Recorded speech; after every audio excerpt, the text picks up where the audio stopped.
السلام علیکم ورحمۃ اللہ وبرکاتہ۔ جی ساتھیوں، کیسے ہیں آپ؟ سب خیریت سے ہیں؟ ٹھیک ٹھاک ہیں؟ جی تو ساتھیوں، آج میں جس موضوع پر آپ سے تھوڑی سی گفتگو کرنا چاہ رہا ہوں، تھوڑا سا آپ کا وقت لینا چاہ رہا ہوں، اس کی بنیادی وجہ صرف یہی ہے کہ ہمارے ارد گرد، ہمارے اطراف میں آپ کبھی غور کریں کہ بہت تیزی کے ساتھ دین سے بیزار نسل تیار ہو چکی ہے، اور نہ صرف دین سے بیزار بلکہ دین دشمن کہیں تو بیجا نہیں ہوگا، کیونکہ اسلام ہمارے کردار سے، افعال سے، ہماری شخصیات سے، ہمارے وضاقتہ سے، کسی اینگل سے بھی ہمیں نہیں دکھتا کہ ہم لوگ اسلام کے ترجمان ہیں، شریعت مصطفیٰ صلی اللہ علیہ وآلہ وسلم کے پاسدار ہیں، اور دین حق پر چلنے والے، مرنے والے، اور دین حق کو ہی اپنا جینا مرنا بنا کر کے زندگی بسر کرنے والے ہیں۔ ایسا ہمیں کہیں سے بھی اب نہیں دکھتا۔ ہم لوگ اللہ اکبر مغربی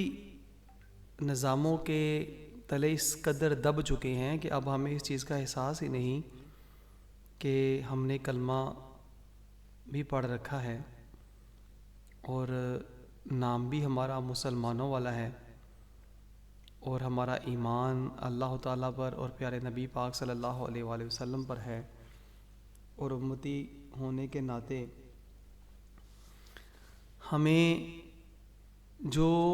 کام سر انجام دینے چاہیے تھے ہم وہ نہیں دے رہے۔ ہمیں کیوں کرنا چاہیے تھا، ہمیں جو بھی کچھ کرنا چاہیے تھا ہم وہ نہیں کر رہے۔ تو اس پہ پھر بات یہ سمجھ میں آتی ہے کہ ہم لوگ مطلب صرف اور صرف دنیا کی محبت، دنیا کی ہوس اور دنیا کی عیش و عشرت کے پیچھے دن رات اپنا ایک کر رہے ہیں۔ کوئی بھی ہمیں مسیحا دکھائی نہیں دیتا کہ جو اسلام کے جذبہ سے سرشار ہو اور اسلام کی تعلیمات سے روشن ہو، اور وہ پرچم اسلام کو بلند کرنے کے لیے دنیا اور آخرت میں اپنے آپ کو بارگاہ رب العزت میں سرخرو کرنے کے لیے ملت اسلامیہ کا جو شرازہ آج بکھر چکا ہے اس کو پھر سے جوڑنے کے لیے ہمیں تگ و دو کرتا دکھائی دے، ہمیں ایسا کچھ بھی نظر نہیں آتا۔ یہی وجہ ہے کہ ہم صبح سے شام تک عذاب الہی میں گرفتار ہیں، اور ہم لوگ اپنے تئیں سمجھ رہے ہیں کہ شاید یہ دنیا ایسے ہی چلتی جائے گی، ایسے ہی معاملہ ہوتا رہے گا، کبھی بھی یہ دنیا ختم نہیں ہوگی، ہماری عیش و عشرت چلتی رہے گی۔ مگر ہم یقین کیجئے اس لمحے بڑا ہی اس چیز کو سوچتے ہیں، غور کرتے ہیں کہ یار جب ہم لوگ بیمار ہوتے ہیں، کوئی بھی تکلیف آتی ہے تو ہم کس قدر تڑپ اٹھتے ہیں، اور ہمارے خیالات، جذبات کس قدر مجروح ہوتے ہیں نا۔ ہماری زندگیوں کا محور صرف دنیا ہی بنتی چلی جا رہی ہے، اور اگر میں کہوں کہ بن چکی ہے تو یقیناً بیجا نہیں ہوگا۔ ہماری نئی نسلیں صرف اور صرف دنیا کی محبت، عیش و عشرت میں دن رات اپنے آپ کو بہتر بنانے کی دوڑ میں لگ چکی ہیں۔ کتنے مسلمانوں کے ممالک دنیا بھر میں ہیں، مگر وہ اگر آپ کبھی ان کو انٹرنیٹ پہ سرچ کریں، گوگل کریں ان کو، تو یقین کیجئے وہ تمام مغربی تہذیب کے رنگ میں رنگے ہوئے ہیں، اور کئی دنیا میں کئی ملکوں کو، جیسے ابھی فلسطین میں مسلمانوں کو کس بے دردی کے ساتھ قتل کیا جا رہا ہے، اور قتل ہو بھی رہے ہیں، اور ہماری زندگیوں میں کتنے ہی واقعات ایسے گزر گئے، بوسنیا، چچنیا، کشمیر، فلسطین، ہے نا، یہ مطلب ایران، عراق، کتنے مطلب ممالک، افغانستان، کتنے ہی مسلمانوں کو بے دردی کے ساتھ قتل کر دیا گیا، گھروں کے گھر اجاڑ دیے گئے، مگر ہم لوگ تمام تماشائی بن کر دیکھ سکتے ہیں۔ کوڑ سکتے ہیں اپنے دل کے اندر غم و غصے کو بڑھاوا دے کر تھوڑے وقت کے لیے ان کا فقط زبانی کلامی جو ہے وہ ہم لوگ حمایت کا اعلان کر سکتے ہیں، اور اس کے علاوہ ہم کچھ بھی نہیں کر سکتے۔ ہمارے حکمران جو ہر طرح کی صلاحیت رکھنے کے باوجود بھی کچھ نہیں کر سکتے، تو یہ بات روز روشن کی طرح عیاں ہے کہ آج پوری امت مسلمہ اپنے مقام و مرتبے اصل جو اللہ رب العزت نے انہیں اثر رسوخ دیا تھا وہ اس کو کھو چکی ہے۔ ہم لوگ غلامی کی بدترین زندگی بسر کر رہے ہیں، مگر ہم لوگ خود کو غلام بھی نہیں ماننے کو تیار۔ ہمارے ہر طرف بددینی، دین دشمنی اور پیارے نبی پاک صلی اللہ علیہ وسلم کی تعلیمات کی دھجیاں، اللہ کے احکامات کی دھجیاں برملا اڑائی جا رہی ہیں، مگر ہم کچھ بھی نہیں کر سکتے۔ ہمارے حکمران بالکل دین سے بیزار، دین سے دور، اور دین کی فیض و برکات رحمت سے محروم ہو چکے ہیں کہ برکتوں سے اپنے آپ کو انہوں نے دور کر لیا۔ دامن رحمت کو چھوڑ کر انہوں نے دامن کفار یہود پکڑ لیا۔ یہی وجہ ہے کہ آج امت مسلمہ رفتہ رفتہ کافروں کی غلامی کے پنجے میں خود کو مضبوطی کے ساتھ وہ ہمیں جکڑتے جا رہے ہیں، اور ہم خود کو ان کے حوالے کرتے چلے جا رہے ہیں۔ ساتھیوں، اگر ہم لوگ ان تمام مشکلات سے، معاملات سے نکلنا چاہتے ہیں تو اس کا حل فقط یہی ہے کہ ہم کسی بھی طرح سے آسانی کے ساتھ یا مشکلات کے ساتھ اپنے بچوں کو دین سکھائیں، فقط دین سکھائیں،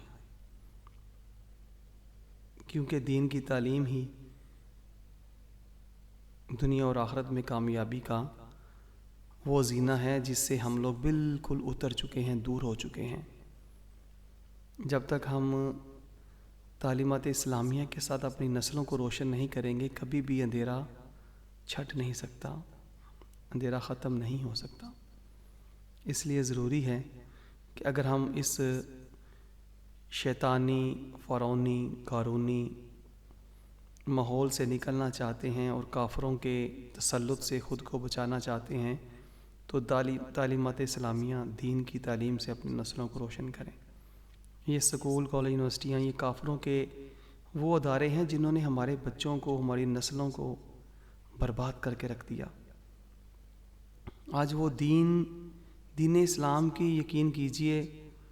ان تمام فیض و برکات سے محروم ہو چکے ہیں جنہیں مسلمانوں نے اپنے دامن میں سمویا ہوتا تھا، اور وہ ہر وقت اللہ تعالیٰ اور اللہ کے پیارے نبی صلی اللہ علیہ وآلہ وسلم کی تعلیمات سے نہ صرف خود روشن ہوتے تھے بلکہ پوری دنیا میں پرچم اسلام کو لہرانے کے لیے وہ دن رات محنت کیا کرتے تھے۔ مگر آج معاملہ اس کے برعکس ہے۔ تو وجہ صرف یہی ہے کہ ہم لوگوں نے دنیا کی تعلیم، دنیا کی محبت، دنیا کی ہوس، دنیا کی عیش و عشرت میں پڑھ کے ہم اپنی اصل منزل کو بھول گئے ہیں، اور جس کی بنیادی وجہ وہی آ جاتی ہے، تعلیم۔ مگر حیرت کی بات ہے کہ یہ تعلیم جو کافروں کی آج گلی گلی، محلے محلے، ادارے، اکیڈمیاں، ٹیوشن سینٹر، کالج، یونیورسٹیز کا جال پھیلا دیا گیا ہے، کہنے کو تو یہ سارے تعلیمی ادارے ہیں، مگر غور کریں کہ معاشرہ کس قدر خوفناک اور پراسرار بن چکا ہے کہ ہمارے قریب اگر کوئی ایکسیڈنٹ ہو جائے تو ہم وہاں پر رک کر کے اس کی مدد کرنے کو تیار نہیں ہوتے، اپنے اپنے کاموں میں مشغول ہوئے رہتے ہیں۔ تو یہ بے حسی کی آخری سیڑھی پہ ہم لوگ چڑھ چکے ہیں۔ اللہ تبارک تعالیٰ ہمیں ان تمام سازشوں سے بچائے اور دامن رحمت میں ہمیں اللہ تعالیٰ اپنے محفوظ کریں، اور ہم لوگ اپنے بچوں کو دین کی تعلیم سے روشن کریں، اور یہود و نصارہ کی تعلیم سے اللہ تعالیٰ ہمیں محفوظ رکھے۔ یہ جتنی بھی ٹیکنالوجی ہے جس سے میں ابھی بات کر رہا ہوں، آپ سن رہے ہیں، حقیقت میں ہمیں یہ بہت بھلی لگتی ہے، بڑی اس میں آسانی لگتی ہے، مگر یہ بہت بڑی ایک سازش ہے۔ دیکھیں کافر جو ہے نا وہ مسلمانوں کا دشمن ہے، اور کافر مسلمانوں میں کوئی بھی چیز اگر عام کرے گا نا تو ہو نہیں سکتا کہ اس میں اس کی کوئی سازش نہ ہو، اس کی کوئی چال نہ ہو، اس کا کوئی مکر و فریب نہ ہو، یہ ہو نہیں سکتا۔ تو آج دیکھیں اسی ٹیکنالوجی نے ہماری بہنوں بیٹیوں کو گھروں کے اندر ننگا کر دیا، فحاشی اور یعنی ہمارے گھر گھر پہنچ گئی ہے نا۔ مگر ہمارے حکمران جو کہ اب کیسے کہیں کہ یہ ہمارے ہیں، اگر ہمارے ہوں تو ہمارے ملک کے اندر جہاں ہم رہ رہے ہیں ہر اس برائی کو ختم کر دیں جس سے اللہ اور اللہ کے پیارے نبی صلی اللہ علیہ وآلہ وسلم نے منع فرمایا ہے۔ مگر یہ بیچارے خود امریکہ برطانیہ کے جو ان کے قوانین ہیں ان کے پابند ہیں، اور ان کے آرڈر کے بالکل غلامی کا پٹا انہوں نے ڈال کر کے ہمیں بھی اپنا غلام بنایا ہوا ہے۔ تو یہی وجہ ہے کہ جب کوئی اللہ تعالیٰ حاکم اسلام ہمیں عطا فرمائے گا تو یقیناً یہ تمام برائیوں کو جو اس وقت پوری دنیا میں بربادیاں ہو رہی ہیں ان سے ہمیں ضرور نکالے گا انشاءاللہ تعالیٰ۔ تو آخر پہ میں بات پھر آپ کی توجہ دلواؤں کہ اپنے بچوں کو دین کی تعلیم کے ساتھ روشن کیجیے، اس کے علاوہ اور کوئی حل ہے نہیں۔ جزاک اللہ خیرہ۔